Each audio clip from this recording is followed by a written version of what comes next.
Chers amis, chers paroissiens, bonjour, bienvenue pour cette nouvelle vidéo. Alors essayons de comprendre ce qui peut arriver pour expliquer le confinement du Suaire pendant 150 ans, donc entre 1204 et puis 1357, date à laquelle le Suaire va être exposé à Liray par Jeanne de Vergy, épouse de Geoffroy de Charny. Ce sont deux noms importants à retenir, alors je vous les redis, Jeanne de Vergy et Geoffroy de Charny.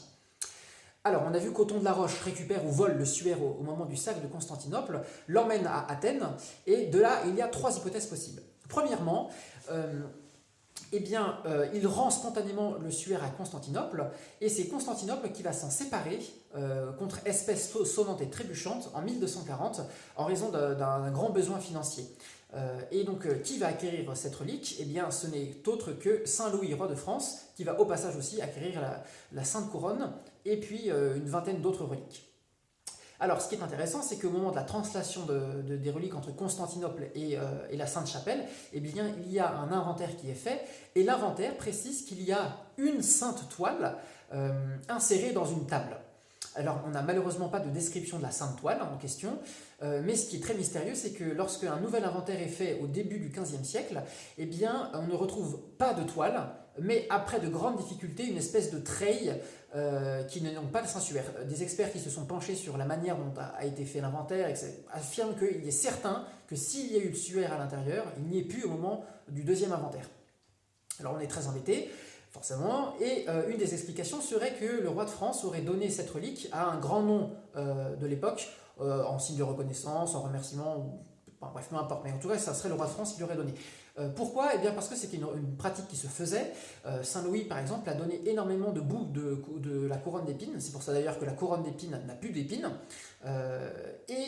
donc il n'est pas impossible qu'un de ses successeurs au trône ait donné cette toile, ce Suaire, à Geoffroy de Charny, parce que Geoffroy de Charny, c'était vraiment un grand nom, c'était un chevalier de très grande renommée, et c'était le porte-oriflamme du roi Jean II le Bon. D'ailleurs, il est mort en essayant de le sauver à une bataille contre le comte noir pendant la guerre de 100 ans.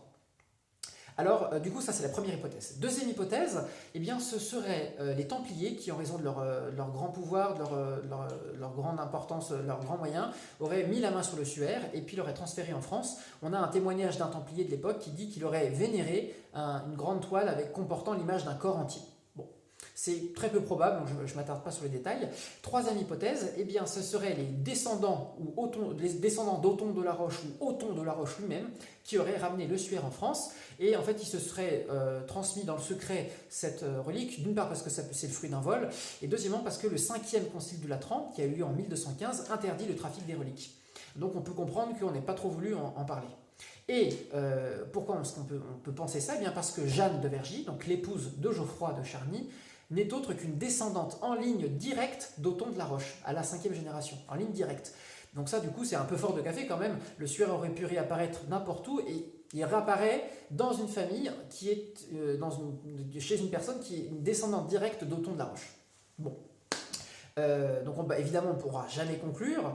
Toujours est-il que ce qui est rassurant, c'est qu'au fond, toutes ces hypothèses, ces hypothèses sont toutes plausibles et donc du coup, ça conforte le fait que ce Suaire puisse ne pas être l'œuvre d'un faussaire, mais bien la relique qui était vénérée à Constantinople. Voilà, je vous dis au revoir, je vous souhaite une très bonne journée et je vous dis à bientôt pour une nouvelle vidéo. Que le Seigneur vous bénisse.